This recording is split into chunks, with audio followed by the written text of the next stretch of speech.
Hello everyone and welcome to another Star Wars figure review. Today we're going to take a look at some more figures from the Saga Legends line from Hasbro, and in this particular review we're going to take a look at a character from the Clone Wars animated series. Now I know that the majority of my recent Saga Legends and Mission Series 2-pack reviews have focused on characters from Star Wars Rebels, but as I've mentioned in previous reviews, the Saga Legends line and the Mission Series 2-pack range sort of merges the Saga and the Star Wars Rebels animated series together into one action figure collection. So with this review, we're going to take a look at a figure from the Clone Wars animated series, and it is none other than this guy, the very popular and very cool looking Jedi Temple Guard. Now this is one of the highly anticipated figures from Wave 2 of the Saga Legends line, and considering what Hasbro have managed to achieve with a 5 points of articulation, quite frankly, budget figure, you know, it's really good and I'm really impressed with it. It's not hard to see why so many collectors want to get their hands on this one. We'll talk about why this figure is so awesome in just a little bit, and for those of you that aren't particularly familiar with the Clone Wars, I'll give you a little bit of background information about this guy as well. So before we do that, we're going to take a look at the packaging that he comes in, and once again we have the typical Star Wars Rebels packaging design. As you can see at the top of the card, we have the generic Star Wars logo as opposed to the Star Wars Rebels logo, which obviously distinguishes this one as a Saga figure and not a Rebels figure. Down in the bottom corner we have an image of the Jedi Temple Guard from the Clone Wars, and just below the character's name it does indeed say from the Clone Wars, so that we know which era and which element of the saga these characters are from. On the back of the box we have an image of the Jedi Temple Guards from the Clone Wars series. Below that there is a character description, so feel free to pause the video and give that a read if you so wish. And just below that we have some more figures available in the range. Now as you can see from Wave 2 of the Saga Legends line, there are a couple of other figures available from the Clone Wars in the form of Plo Koon and Commander Gree.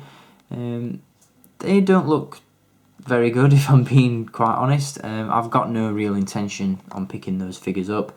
I've got plenty of versions of Plo Koon to last me, and you know, that are much better than the version that's recently been released. And Commander Gree just doesn't really do much to appeal to me. So those two figures won't be reviewed on the channel.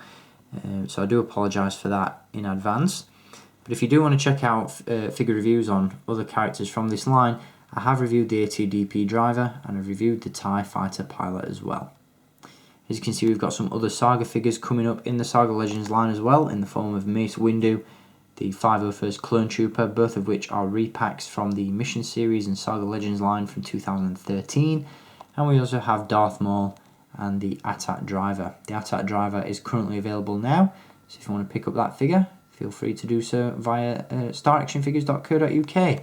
And as always, there's a link down below in the video description where you can purchase this particular figure from them as well. So that's the packaging that this figure comes in. Now let's take a look at the figure itself. And as I said, this guy is very cool indeed. Now before we take a look at the figure, I'll just inform you on which sort of area of the Clone Wars this guy appears in.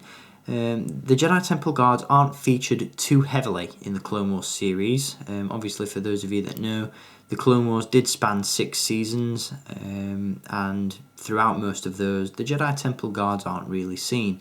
We only really get a good look at them in Season 5 and in the Lost missions of the Clone Wars, which was obviously Season 6, which sadly didn't make it to television.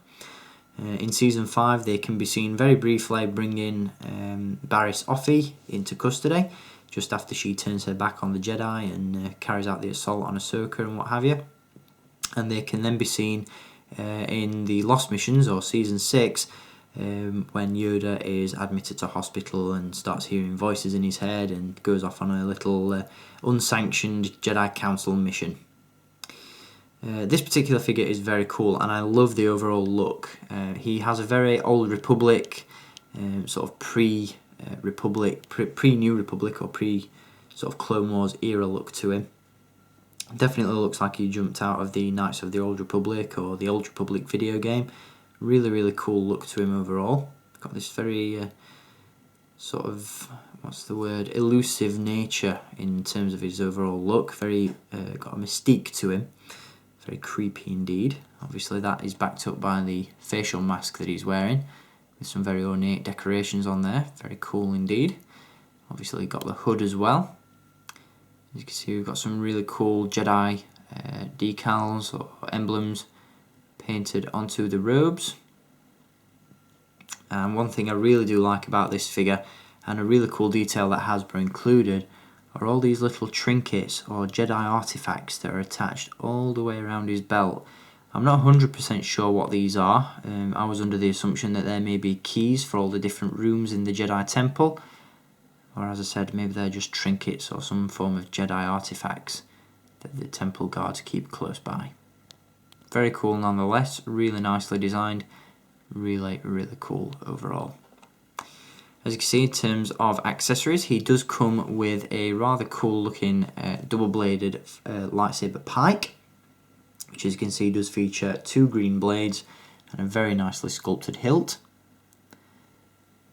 In terms of articulation, as I said, he is a Saga Legends sort of budget figure, so he's not super articulated, but what we actually get with this guy is rather nice for what it is. Sadly, the head doesn't move as much as many of us would like. The hood sort of hinders a lot of that posability, so he only kind of moves a little bit to each side. The rest of the body, however, does feature the typical swivel shoulders and swivel hips, and what I really like about this figure is the fact that even though he's wearing these really long robes, Hasbro haven't just sculpted that as one piece, which would in turn hinder leg movement. They've sculpted the robes as 2 solid pieces which can be posed individually, and as you can see inside each of those robes they have been sculpted to give a sort of hollow appearance, and in each of those you've got a leg sculpted with all the appropriate details on the boots and trousers, which is really cool and a really nice way of executing this figure.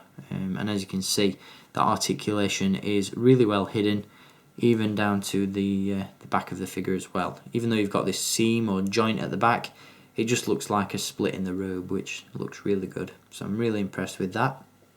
Overall execution, Hasbro definitely get top marks for this guy. And as I mentioned in my, I believe it was the TIE Fighter pilot review that I did, Hasbro have indeed come up with an ingenious way of hiding the serial number, which seems to be printed on so many of the other figures in this line on the back of their legs.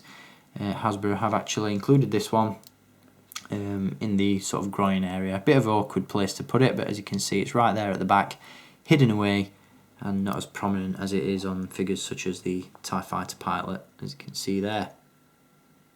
So that's really cool. It's definitely a step in the right direction. And again, in terms of overall look, sculpt and paint applications, this particular figure is fantastic. Now, the Saga Legends figures are, for the most part, with the exception of the Rebels figures, sculpted in a realistic style. So, such as Plo Koon and Commander Grief from this wave are sculpted in a way that they look like they would fit in with all your sort of movie figures. This guy is no exception, but because we haven't actually seen him in the movies, he would easily fit in with the Clone Wars animated style figures. So if you want to add this one to your growing Clone Wars collection, I'd definitely recommend doing so. He's a highly sought after figure, so if you see him and you want him, grab him. He's not going to hang around for long, and he's definitely a worthy addition to the collection overall. So I've enjoyed having a look at this guy, and I'll be back with some more reviews very soon. We're going to be taking a look at some Mission Series 2 packs over the course of my next few reviews, so stay tuned for those. And until next time guys, as always, I want to thank you for watching this review, and until next time, keep collecting and may the Force be with you.